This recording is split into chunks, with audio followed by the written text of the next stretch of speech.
Hello there, Team Explorers. Welcome to this week's episode of the Hotspot Show here on KTN with me, Yusa Segete. It's another Saturday, means another adventure.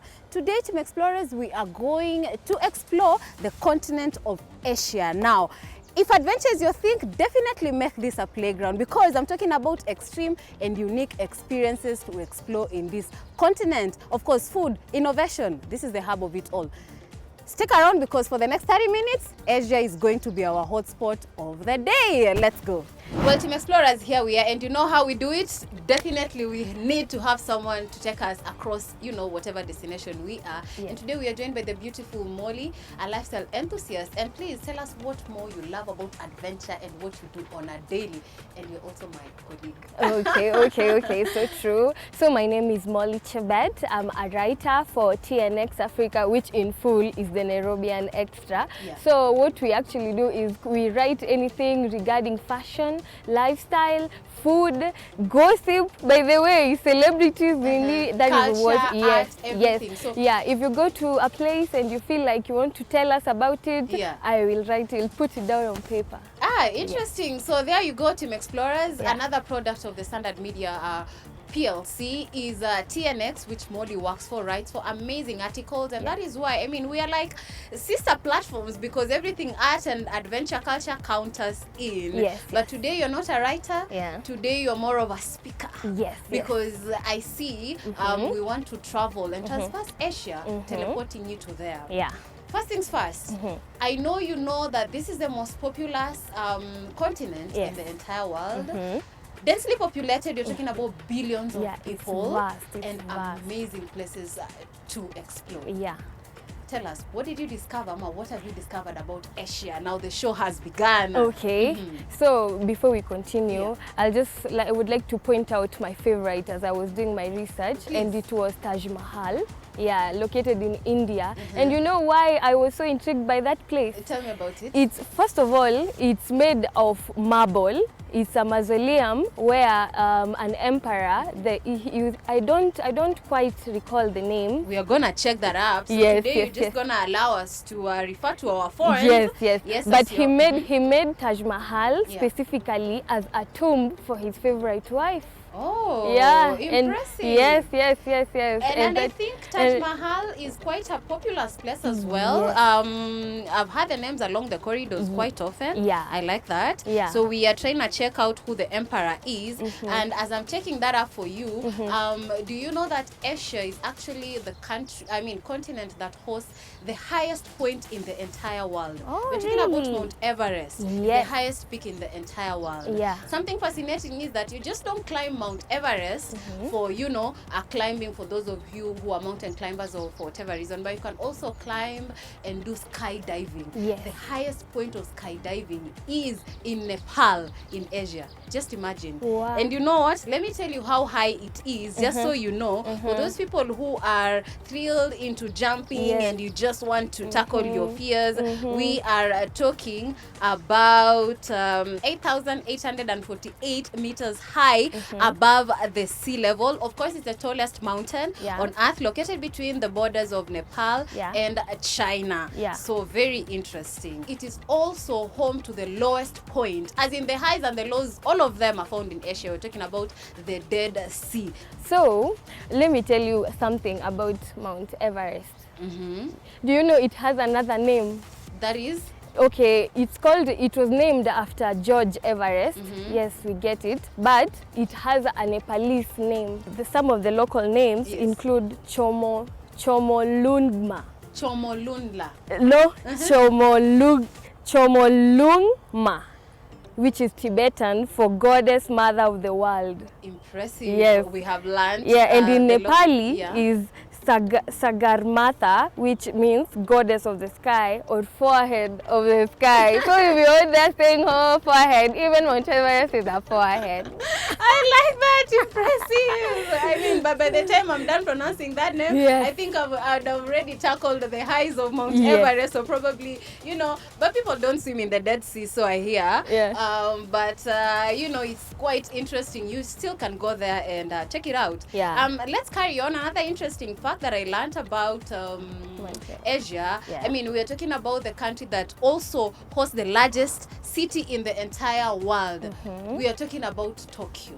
Tokyo is the largest city in the entire world. And of course, it's known for animation, culture. We are talking about its gaming. And of course, it's a home for both ultra-modern cities and traditional, they coexist together.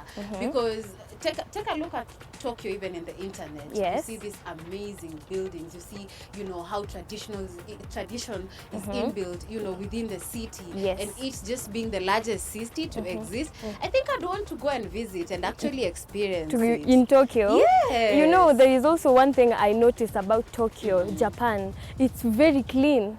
And you might even say it's the cleanest city in the world. I think it was at one point voted, and I think it's still among the countries that It's very tops. clean. I was listening to a comedian who was talking about how she moved to the US, and she was saying how much she misses Japan, mentioning how clean that city is.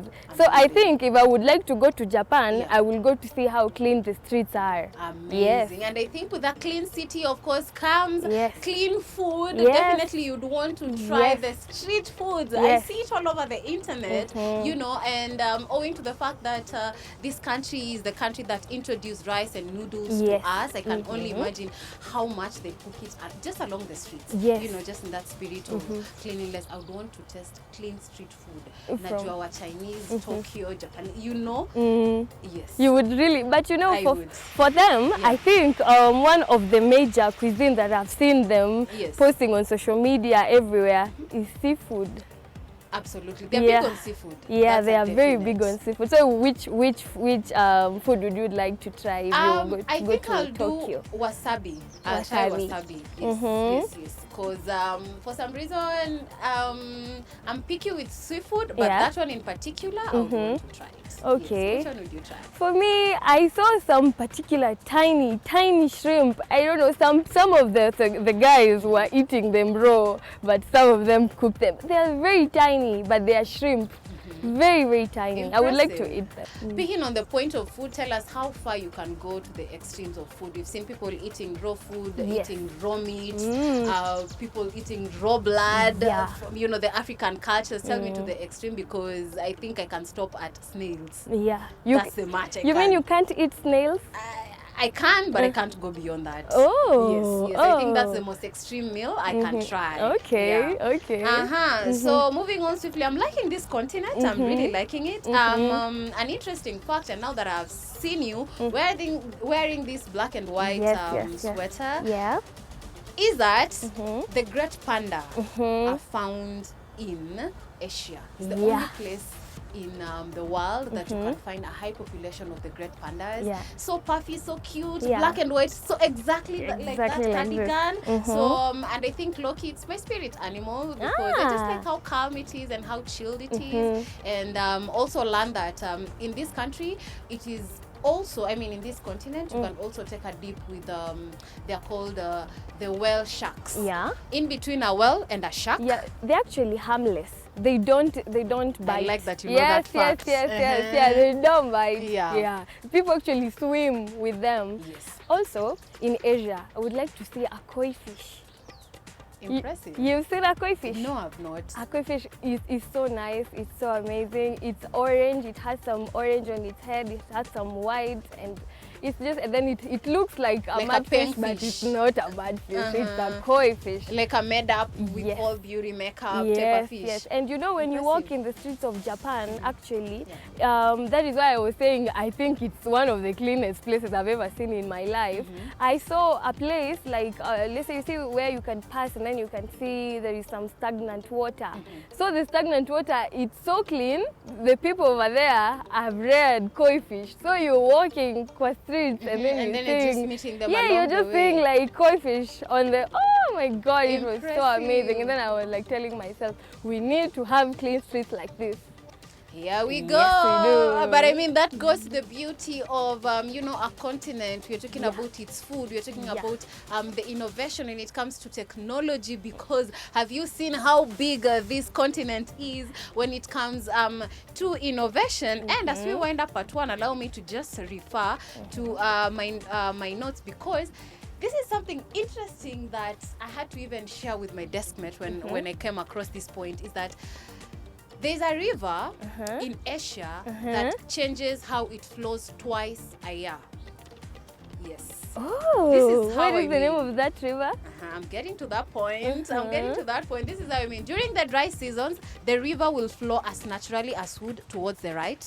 During the wet seasons, the river will flow on the opposite direction. The river is called the Tonle Sap River. It's in Cambodia, and it's unique because it refers its flow direction twice a year. During the wet season, I said, goes backwards, and during the dry season, it goes to the right direction. How epic is that? That is so epic. Yes, how cool is that? I bet, oh my God, I bet a lot of people usually swap there to see that whole phenomenon. Most definitely. It's one of the most unique phenomenons to ever exist in the entire world. More reason why this place is a hotspot. And that is why today we are exploring the continent of Asia. Yeah. You have not mentioned Chongqing. Chongqing, we are coming to that because we have to take a short commercial break, and we are back. When we are back, we're going to talk about all that. And please tell us if at least you can say hello in in their local dialect, like the way I would say namaste. See you in a short while.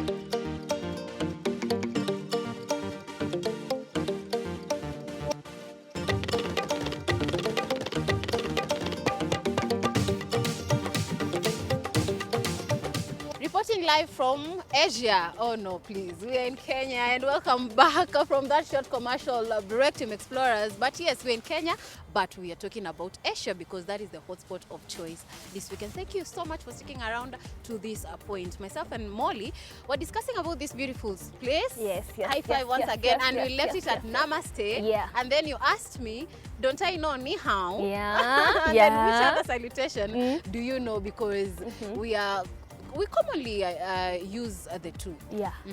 So, okay, from Asia. Yeah.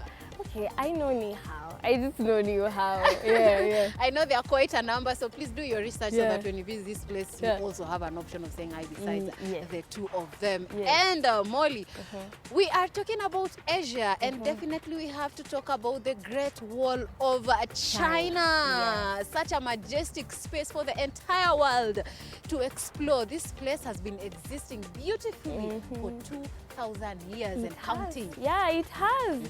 In fact, it's so great. Like, I cannot even believe we grew up, we were born, we grew up, and we are going to get our kids, and they're still going to experience the Great Wall of China. An interesting fact about how high the Great Wall of China is that it's 21,196 kilometers high. What? And that it's very impractical for one to tackle the wall in a day. It literally will take you days to finish the entire. Yes. So that means when you're planning to go to see the Great Wall of China, you must have a lot. Ujikaze. Yes, it's a long day because come on, we are talking about steps, high a hill. I can imagine. It's quite tedious. It takes a lot of muscle work, so I don't know how extreme you can. But if people can climb Mount Everest, they still can climb this. You just need grit. And the adrenaline, you know the adrenaline people have, when they're having adventures. Yeah, and now that we're talking about monuments, just allow me to take you back to the earlier point when you're talking about who built that amazing Taj Mahal. It's a mausoleum. Yes. Yeah, made out of white marble. Impressive. Yeah. This was an emperor, and he's called Emperor Shah Mahal. No, Shah Jahan. Yes. His wife is the one who's called Mumtaz Mahal. Well, now you know. Yes. Amazing. Tell me another interesting fact, you know, maybe a touristic, a landmark. Okay, maybe the that one you I'm going to pointed. mention is, we're not going to say it's a monument per Okay. se, but earlier you had mentioned about Asia having a lot of technological advances. Yes. And one city that blew my mind was Chongqing. Chongqing. I cannot believe a train can pass through a building. What do you mean? Like these people, these people have technology from the future, I'm telling you. The future is here. The future is The present. future is actually here. Yeah, because that is so amazing. Yeah, that is so amazing and it's very interesting. I would like to know how it works. I would like to know how the people in the train feel like. Yeah. Moving on. Interestingly so that this continent has quite a lot of things to note and to talk about. Yeah. We're talking about this village that almost never stops raining. It is considered the wettest place on earth with rain almost all year round. No January way. through December. No way. Maji, it's wet all over. You mean the place is just raining? Yes. Forever, like today, tomorrow is just raining? Yes. So how do they operate? I'm wondering because for it to be considered one of the, it's the wettest place on earth. I can only imagine. Viatu zako, hakuna kuvaa hizi viatu. Uko tu na gumboots throughout. Yeah, ni gumboots. Yes, the name of this. Code. I know, right? It's crazy because how would you even survive? Because even with little rains here and there, human beings, you're kind of bound to, you know, rant here and there. Yeah. But people living graciously And in this village. Let me tell you a joke. So how do they post things on social media with rain all over? They don't have sun kisses or anything. I know, right? Unamuuliza unaenda na hii mvua, anakwambia fana na ile ingine. That is so funny. Crazy. Yeah. Moving on swiftly. But that is so interesting. That is so interesting. Right. From wet areas to dry areas, you're talking about these sand dunes. They are actually very giant sand dunes. Yeah. And in Asia, Mongolia to be precise. And I'm told you can actually slide down like someone who's actually doing snowboarding. And while you are sliding down the sand dunes, the wind there is so heavy, and the sands are also very, how do I put it, are very fluffy that you can actually hear they say this the what's it called, the sand sings, just because of that pressure of, you know, so much sand and high wind. So when you're going down the sand dunes, the sands actually sing. They've actually even put it quote unquote, the singing sand dune deserts in Asia. Oh my God, what is the material that is making it sing? You have to be there to experience.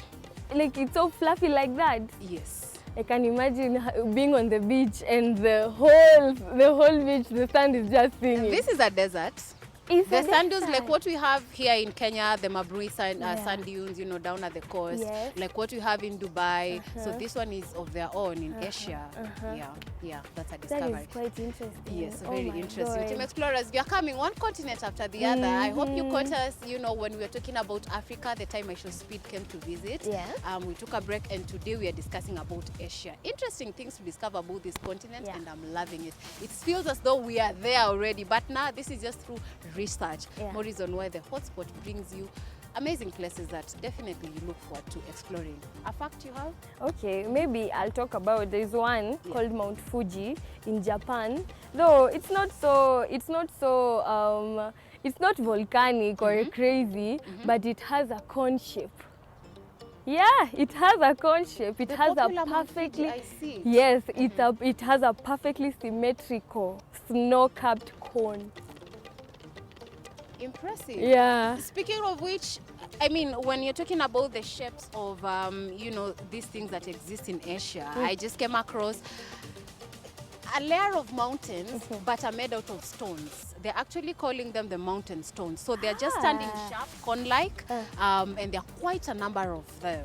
So it also exists that. So mountains, but purely made out of stones. I know ordinarily you think what mountains are made up of, but I mean, come on, check this insert and you'll understand white stones, you know, representation of a mountain. Ah, that is actually amazing. Yes, and of course, a common fact is that, I know you know, Yeah. that Asia is home to the two most populous countries. Of course, you're talking about China and India. Yeah. And just for the sake of knowledge out there, other countries, we're talking about Japan, Yeah. Indonesia, Saudi Arabia.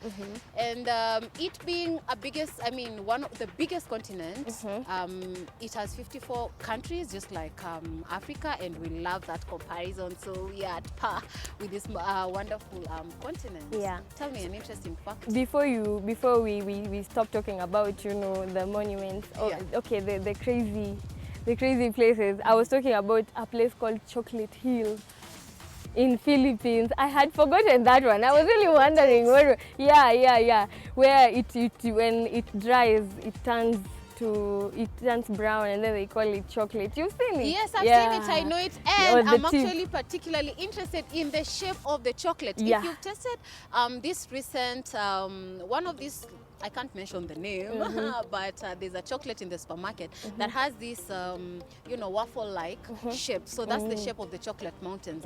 Interestingly, so that I discovered this mountain, I think sometime last year, and we were tasked, by the way, to give, we were in a group discussions here at work, and we were told to, like, give names to our groups. I came up with the name Chocolate Mountains, and everyone was like, how did you learn that? And it was the first time I shared, my knowledge about that mountain, and hearing you mentioning about it, I'm intrigued. Actually, in Philippines, ni hills, so they have cone shapes, you know.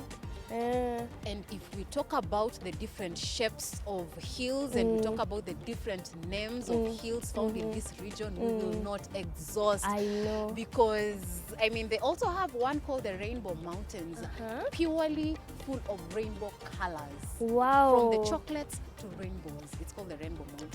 You can imagine. So at the cone, so the way this one has a chocolate brown top, that one has a rainbow colored cone. Yes, you will see, the colors flowing. Nature is just wonderful. And we like it, and we like the fact that we are exploring these continents one by one, and just to see the amazing places and the amazing things that people get to explore. Molly, we cannot talk about Asia and not talk about their movie scene. I know. Entertainment. Have you written anything about movies in Asia? In Asia. Yeah. So, as you had mentioned earlier about anime, which I'm sure you've already watched, for those who don't know, anime is sort of an animated movie or series, like ni cartoon in short.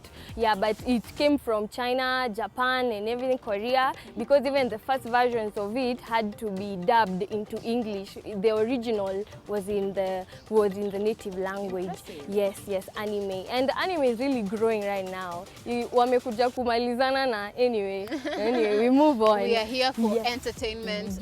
Pick your fancy. So recently the Oscars concluded, and they awarded I know most kids who are watching know this song, we going up, up, up, K-pop Demon Hunters. Yeah, they actually won. It's a top trending actually even in Kenya when you go to the mainstream platforms. So when you see like such kind of, because in the whole scene, in the whole movie, the actors themselves are Asians. Even the whole, even in the song Golden, some part of it is, is from the native language. Impressive. I don't want to say Chinese because I'm not sure. Impressive. Or Korean, I'm not sure. I like that. So it's important we know the origin of these and we also don't forget Squid Game. And Squid Game most definitely, so that we get to appreciate these places some more. Molly, thank you so much for your time. Allow us to leave, and please remind them, when do they read your articles? Pale TNX Africa, www.tnxafrica. You post on a daily? On a daily. My name is Molly Chebetapo. Stories are anything, we have it. We got you covered. There you go. And on this other end, we got you covered on everything adventure, everything thrill, and making your life fun. Thank you so much for sticking around. This has been the Hotspot Show here on KTN with me, Eustace Segete. We have been exploring the mighty and wonderful Asia. Next week, an exciting episode awaits. See you. Keep it KTN, and remember to always explore the world around you. My crew says, enjoy your time. Thank you.